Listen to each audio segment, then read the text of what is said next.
In today's episode, officer gets a taste of his own medicine and then some. Take my tips and pay me below minimum wage. See what happens. So let's get started. Officer gets a taste of his own medicine and then some. Honestly, not sure if I'm posting this in the correct thread or not. I'm rather new to Reddit. This happened some time ago now, but after sharing this story with a friend, he told me of this site and begged me to post it. I won't be getting too specific in case there is some unforeseen blowback, but here it is. Bit of backstory: my wife inherited a house and land and begged me to move there. It was somewhere I knew wouldn't have anything in either of my fields for employment, physical security specialist in force-on-force analytics and planning, but she got a job offer in her field, wildlife management, at a salary that matched what we were currently making combined, along with an employment contract, rare in the US, control of her own team and insanely good benefits. Since we have no children and I am the adaptable type, and I could see this meant a lot to her, I agreed. We put our house up for sale, and we moved their sight unseen. While I am used to and even fond of it now, this place was the land that time forgot, literally horse and buggy country, and it quickly became clear that for a while, she would have to be sole income while I brought our new property into the modern era. The house literally had no plumbing, there was an outhouse and a manual well pump outside. We decided to buy a used house trailer, place it on the southernmost part of the property, and live in it while I worked on the house. I am not from this area, and the culture shock was intense. My wife had family from there, and would spend a few summers as a child with relatives, so she understood the people better than me, and being the same height and skin tone, she was quickly accepted. Meanwhile, standing 8 minimum above everyone else and being so white I show up from outer space, I had a bit of a harder time, but managed to make some friends eventually. After some time getting everything updated, we came in way under budget since I had decided to learn the skills and do all the work myself. It quickly became clear that while our immediate area was lovely, with good people and trusting neighbors, the surrounding counties had developed a meth/pill problem, and with all the industries being strict on drug testing once heroin came onto the scene, people were starting to make their way to our area for break-ins, carjackings, and even a few cases of kidnapping for ransom. A couple senior citizens just outside of town were broken into and beaten and shot to death just for maybe $300 worth of jewelry, a couple old guns, and their pain meds. Seeing a need in my community, I used the leftover money we had, and I bought land in B.F.E. deemed unfit for development at a steal. Soil lead levels were too high for housing/farming and too remote for commercial, and after getting permits/certifications and almost a year of doing all the building and earthworks myself while working a part-time hospital security job a county over, I started a security, self/home defense and firearms training company.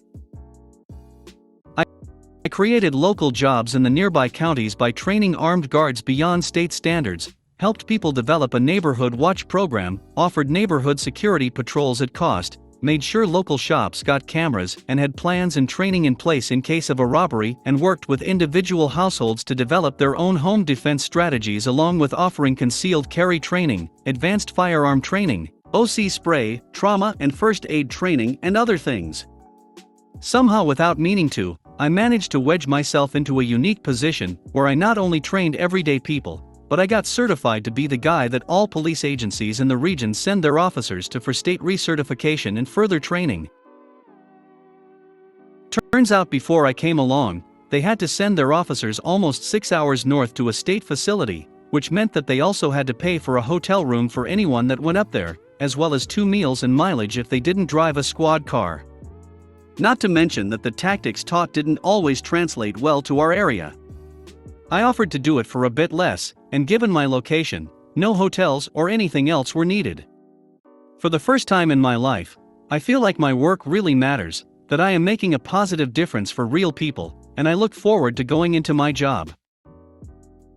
In my line of work, I have ended up knowing a lot of the police in my area pretty well, and can say that I even consider a few of them to be friends. The departments I work with get quite a few officers, who are new or transfers from other areas, as this region of my state has a pretty median average pay grade, and a lot of officers use it as a stepping stone to get to the bigger paying areas, or to get their first bit of experience and head to another state. Now, the ones who have made a life here and decided to stay learned a long time ago that the locals here don't take shit that isn't fair lightly. The people here demand justice come hell or high water. In the past, corrupt officers have been hanged or beaten to death when the courts failed the citizens and didn't punish officers for doing something heinous. One shot an unarmed 12-year-old and another let a drunk/drugged man die moaning in a cell after a K-9 unit literally ripped open his abdomen and was heard laughing and joking about it. Both essentially got a long paid vacation and then went right back to work until someone caught up with them. Even one former judge who got a slap on the wrist after being convicted of molesting 3 children went missing, and was later found bound to a tree, and was apparently set on fire while still alive. So the officers tend to do a really good job of weeding out the bad apples and reminding newcomers that they are there to help people and protect people, not harm or bully them, which in my experience is not the case with all, or even most, offices and places I have lived before. Now, onto the story. I was doing an armed guard gig during a night shift, filling in for one of my employees who had a family emergency mid-shift, when a police car spotted me on perimeter check and pulled into the lot to see who I was. I wasn't wearing a uniform, and the place I was guarding receives a lot of raw metals that they then melt into various alloys to be shipped off for use. It's a crackhead's dream looting spot with the way scrap prices can be for some of the materials there. After figuring out it was me, they decided to sit and BS for a bit. While talking with these officers, I listened to them share about a new hire who transferred from a larger city, and they just know is going to cause trouble with the locals. They mention how he has that "I know better than you" attitude and thinks that the piece of metal on his chest means that he is the law.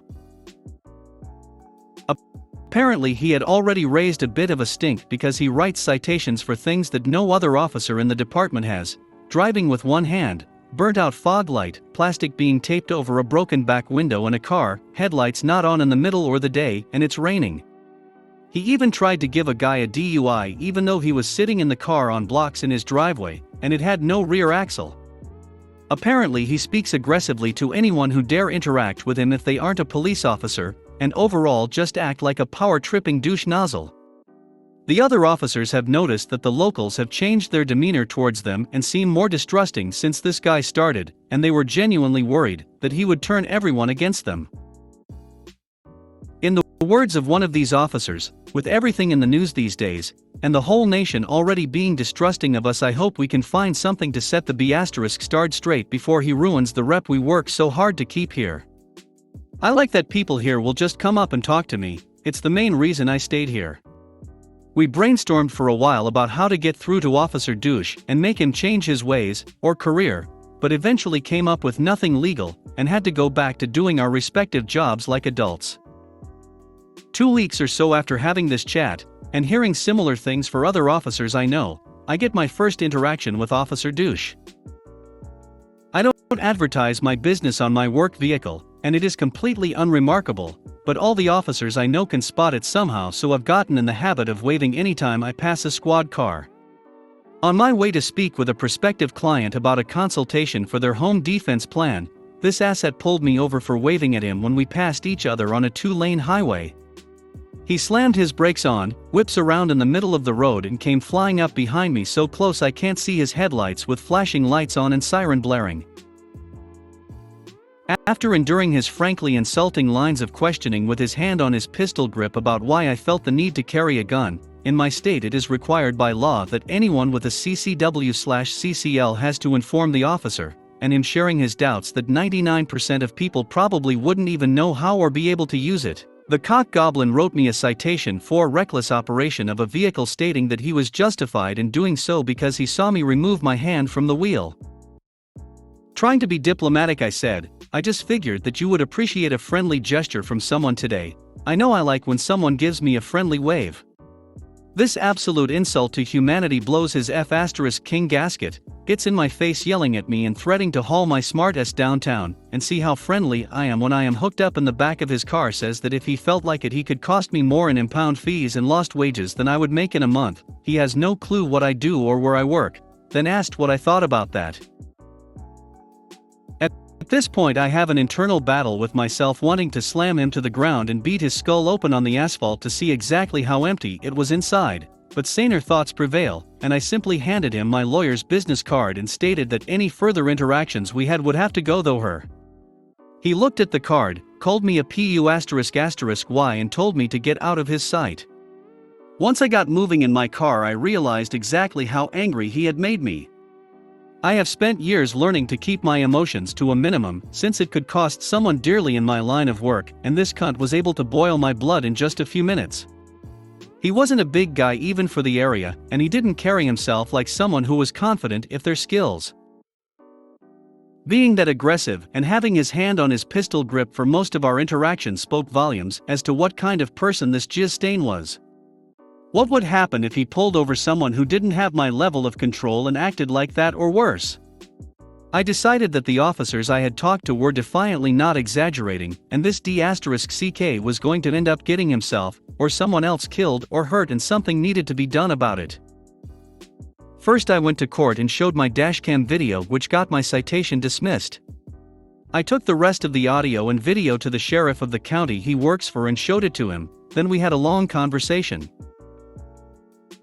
He agreed with my assessment of this guy, but said that he couldn't really do much, but reprimand him for it, and admitted that he would love to just toss him out on his ass. However, he knew that the union would fight to prevent that, and at best he would only be gone a few days to get some training that would most likely go entirely ignored.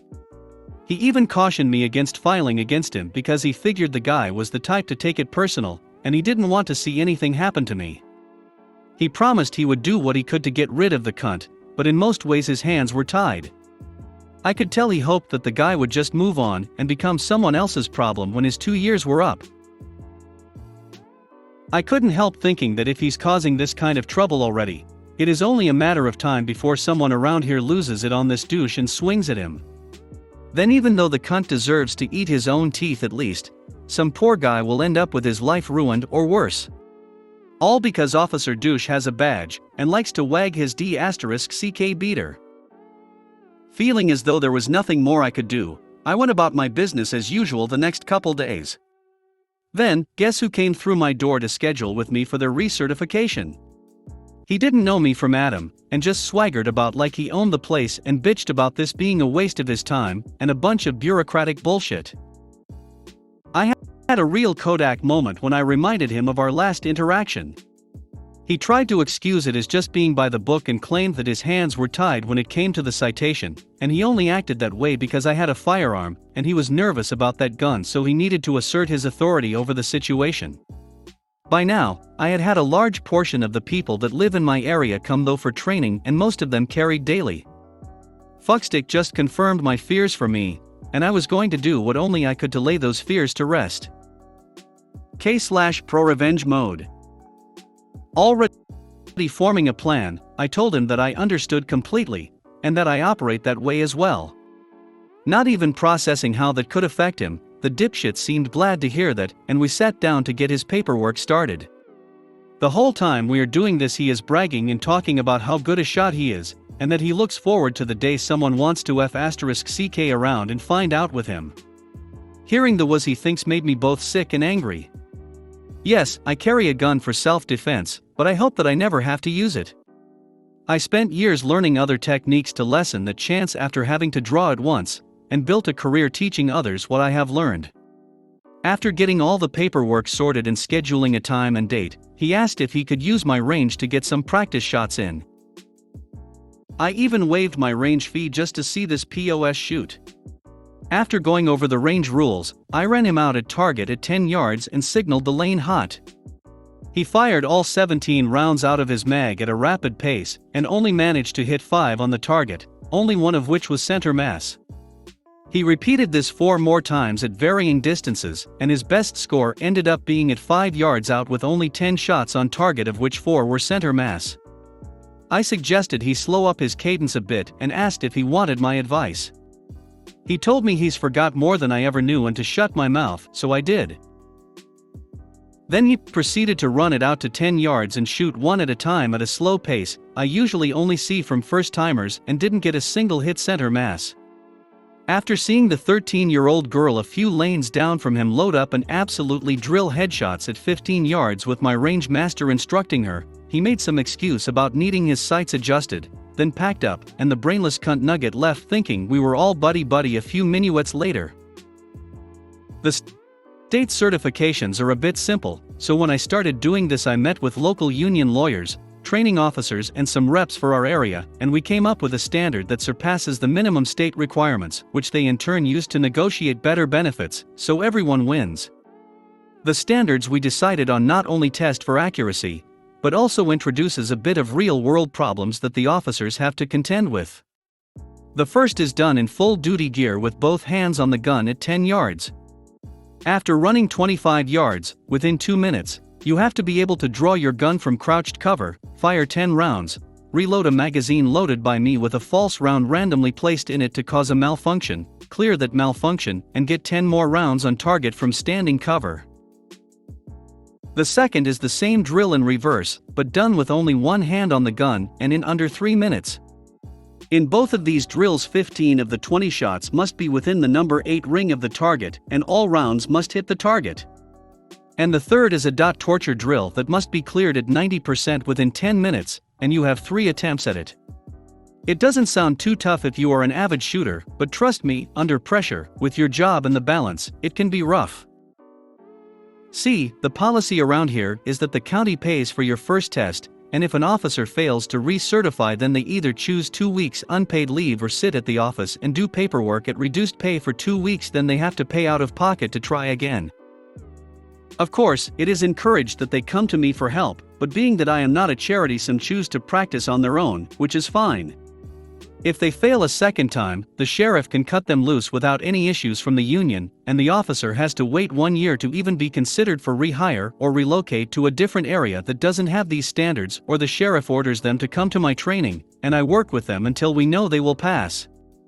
After that second failure, the officer's job lies entirely in the hands of their boss. Being that these tests are a bit tasking for most shooters, and even though I log way more range time than any officer I know, helps when you own the range, and can still occasionally fail the dot torture drill, I will show mercy for most of them if they seem like a decent person who is just out of practice or nervous, and not be an ass when it comes to scoring if they are close to a failing score. Counting line breaks as hits when I don't have to, forgetting to hit the stopwatch button if their cadence is just a second or too slow. I decided the moment he signed the papers that there would be no such mercy for this douche nozzle. I fully expected for him to burn though ammo practicing at home after his last performance, and while I doubted anything was actually wrong with his sights, I wasn't willing to risk being wrong there when I had such a golden opportunity to do some true community service.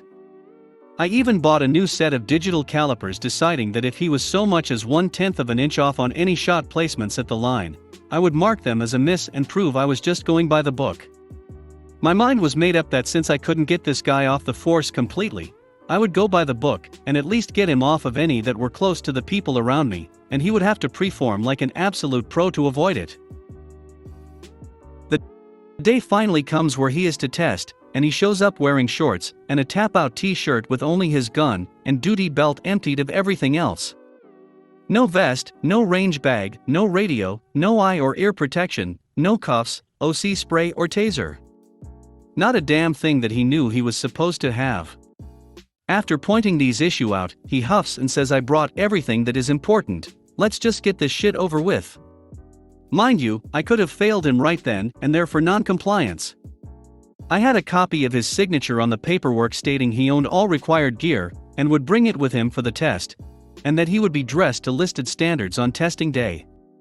But that just wouldn't have been satisfying enough for me. I wanted to make absolutely sure that anyone who looked into it would see that he himself was the failure. That this loudmouth bolstering piss stain wasn't fit to the standards of his peers, and his mother should have swallowed him 25 years ago and done society a favor. Not that he failed due to circumstantial or bureaucratic bullsh*t beyond his control. I let the clothing slide and loaned him some rental safety gear, which he *shed about wearing but eventually put on. After getting it all sorted, and noting all this in his chart, I let him take his test, and damn it am I glad that I did. If he hadn't made me see him for the fated piece of shit he is, I would have felt sad for him. As it stands, I worried I may develop muscle issues from holding back my grin. He failed the first test immediately due to sheer ineptitude. When the buzzer sounded, first he tripped over his own feet and ate the ground face first. Full scorpion. Then after getting up and continuing while drawing from crouch, he somehow managed to catch his front sight or barrel on his holster opening and sent his gun tumbling through the dirt, then fell over when he tried to lean over to get it. Losing control of the firearm is an instant test stop, so I sounded the buzzer. Holding back laughter, and putting on my plate carrier instead of just a level 3 vest in case the fool fired a random round my way, I gave him a second chance even though I already had what I needed. Mostly because I wanted to have irrefutable proof he failed on his skills, and not on accidental circumstances. While he managed to keep hold of it this time, he struggled to clear the misfire, costing him too much time for his slow cadence earlier, and only 2 shots were in the number 8 and 4 completely missed the target. For the first time ever for me, someone had failed the first test on all 3 metrics. I have had people come to me for the first time they held a gun, or with a legitimate fear of guns, who could out-perform this arrogant twat waffle. After listening to him try to make excuses, *tch, demand and then beg for me to give him another chance, I told him that I couldn't and he failed. That my report was getting sent in, and he would have to talk to his training officer, and we could go from there. He exploded in anger and started calling me anything he could think of, claiming I was only doing this because of the ticket he gave me, part of why I wanted so much proof, and cursing me in some honestly creative ways while slamming his fist into my wall like a petulant tween and telling me that he was going to make sure you all regret this while pointing at me and my staff in the other room. By now a couple of my regulars, my range master, and the local brass goblin have all made it over to watch through the window and listen to the exchange. Knowing I have him on camera with audio punching a hole in my wall, and I have witnesses, a new thought came to me when I heard him say this. And I decided to steer him just the way I wanted him to go. All I had to do was ask if what he said was a threat, and the dipshit responded with "You bet your F***king ass it is," and, to my surprise, reached out to give me a shove. I sidestepped him, and he stumbled past, which pissed him off even further. I told him then and there to get the F***ck off my property, and that he wasn't welcome back. I looked this sack of shit straight in the eye and informed him that he just sealed his fate, since now he would have to beg to be sent to the other facility, and I would make certain my report recommended he never work as an officer again, and should they ignore my advice, I would be raising my prices to better reflect the training they get here. He then decided to spit at me and swing a punch this time. Not one to miss an opportunity, and easily outweighing him by 50 to 60 pounds, I raised my guard, and the moment his arm made contact with my mind, I used his momentum and my muscle to send him over my shoulder and directly into the ground with all I could muster. I channeled my ancestors and the ancient gods of their homeland into that throw, fully intending to leave a while Coyote's crater in my floor. Rolling him to his back and sitting atop him in full mount position, I watched a wannabe badass try to remember how to breathe after meeting the ground that hard and immediately cry like a *tch beg for his life when he looked past me to see my range master, 310 pounds 6 feet 6 inches tatted up retired Marine turned bodybuilder, with our less lethal training shotgun. The gun is bright green, kinda unmistakable as less lethal, in one hand leveled to Officer *tch Mayde's head, and his phone in the other already. Talking to the cunt's boss. Apparently, my range master had been watching everything from his office on the security feed, and when Officer Douche started punching the walls, my boy immediately picked up the phone and called the sheriff, grabbing the shotgun on his way out the door to us. When all was said and done, I got to watch him get hauled off my property by his boss in cuffs and read his rights, since, yes, I will be pressing charges. He assaulted me, threatened me and my employees, and damaged my property. And I had all the evidence I need to prove it. Later, when I asked my range master why he had brought the gun into play, since the guy wasn't really a threat, he reluctantly told me he had brought it for me. Apparently, in all the time we had known each other, he had never seen me actually come unglued like that. He said, "Boss, you are the kindest and quietest man I know. And in my experience, when a man like you gets that angry, even the devil himself would piss his pants to get away." He admitted that his plan was to nail me with a beanbag or two if he needed and try to turn my attention to him.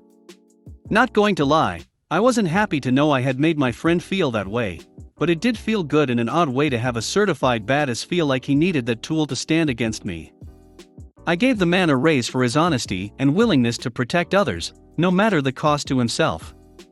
After all, that's a rare quality anymore, and it should be rewarded. And to this day I refuse to spar with him because I never want him to 100% know he could take me without it. Despite all the evidence and testimony against him, Officer Douche ended up getting a pretty good plea deal, but he will never be able to be a police officer or legally own a firearm again, so I consider it a win.